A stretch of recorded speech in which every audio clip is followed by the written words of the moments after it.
Hello everyone. My name is Namra Ramani, and today I am going you to explain about the baseband transmission. Let us start. Basically, there are two types of transmission. First one is baseband transmission, and second one is broadband transmission. In baseband transmission, we can send and receive the data in one cable only. But in broadband transmission, this thing is not possible. We need to use another cable to receive the data. As shown in figure, we can see that in baseband transmission, we can send and receive the data in from both the side. But in broadband transmission, this thing is not allowed. And the main advantage of the baseband transmission is that it requires no modulation. So that is the key advantage of the baseband transmission.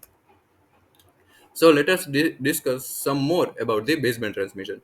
In telecommunications and signal processing, baseband is the range of frequencies occupied by a signal that has not been modulated to higher frequencies. Baseband signal typically originate from transducers, converting some other variables into an electrical signal. Baseband transmission in digital.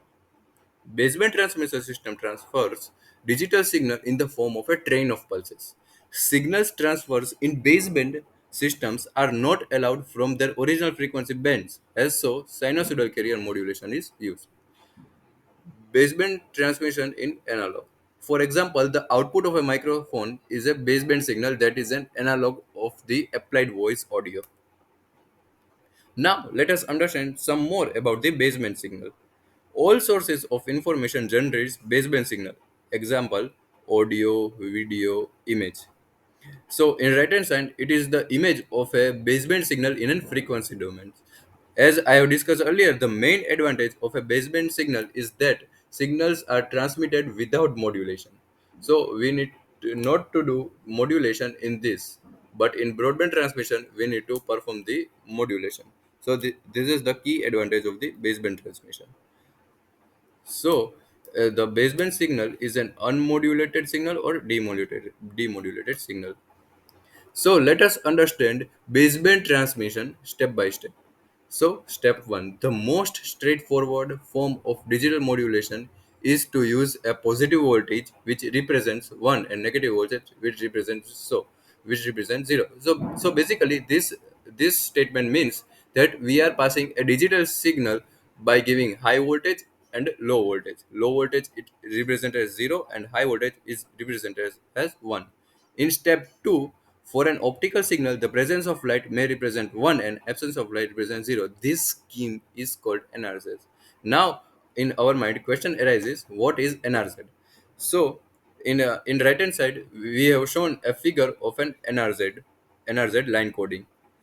So, further, we are going to explain the line coding, or we are going to see the line coding in further video.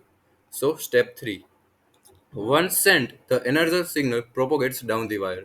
It means it travels through the wire, the energy signal that we have created. Step 4. At the other end, the receiver convert it into bits by sampling the signal at regular intervals of time. So at the receiver end, the receiver converts it into bits by sampling it into the regular intervals of time. So, continuation of that, step 5, this signal will not look exactly like the signal that was sent. Obviously, because it will be attenuated and distorted by the channel and noise at the receiver. And now the step 7. To decode the bits, the receiver maps the signal samples to the closest symbols. Now, to decode the bits, the receiver, what we will try to do, it will signal sample to the closest symbols. Means it will round off the symbols. Now, step 8. For NRZ, a positive voltage will be taken to indicate that 1 was sent and negative voltage will be taken to indicate the 0 was sent. Now, step 9. NRZ is a good starting point for studies because it is simple. And step 10. More complex schemes can convert bit to signal that better meet engineering consideration. Now, in our mind, question arises, what are the other line coding schemes? So, as we can see, other line coding schemes are unipolar, in which the NRZ includes in polar NRZ, RZ, and biphase are there. In third, bipolar, AMI, and others. In four, multi-transition, and five, multi-level. So these are the other line coding schemes that we can perform. So This was all about the basement transmission from my side. Thank you for watching the video.